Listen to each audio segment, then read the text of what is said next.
দুনিয়াতে যাদেরকে সম্মান করলে আল্লাহকে সম্মান করা হয়ে যায়। সুবহানাল্লাহ, কেমন কথা ভাই, কেমন কথা। দুনিয়াতে যাদেরকে আপনি সম্মান করবেন বরং আল্লাহকে সম্মান করা হয়ে যায়। সুবহানাল্লাহ, দুনিয়াতে আমি বসে বসে যাদেরকে সম্মান করব, কিছু কিছু মানুষ আছে তাদেরকে সম্মান করলে আল্লাহকে সম্মান করা হয়ে যায়। সুবহানাল্লাহ ভাইয়ের আমার, দেখছেন কেমন কথা ভাই। দুনিয়াতে বসে আমি কিছু কিছু মানুষকে দেখে দেখে সম্মান করব, আল্লাহকে সম্মান করা হয়ে যাবে।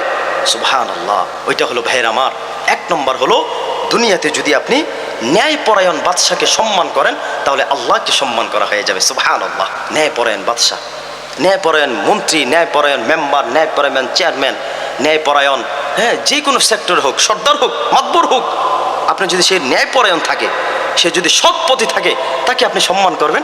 সম্মান করলে আল্লাহকে সম্মান করা হয়ে যাবে। সুবহানাল্লাহ ভাইয়ের আমার, এবার আসেন দুই নম্বর হলো মুসলিম মুরব্বীকে সম্মান করলে আল্লাহকে সম্মান করা হয়ে যায়। সুবহানাল্লাহ, মুসলিম যারা মুসলিম মুরব্বীদেরকে, দাড়ি পাকা মুরব্বীদেরকে সম্মান করলে আল্লাহকে সম্মান করা হয়ে যায়। ভাইয়ের আমার, এবার আসেন তিন নম্বর হলো উলামায়ে কেরামদেরকে সম্মান করলে, আলেম উলামাদেরকে সম্মান করলে আল্লাহকে সম্মান করা হয়ে যায়। সুবহানাল্লাহ ভাইয়ের আমার, আমি দুনিয়াতে বসে বসে কিছু কিছু মানুষকে সম্মান করব, আল্লাহকে সম্মান করা হয়ে যাবে।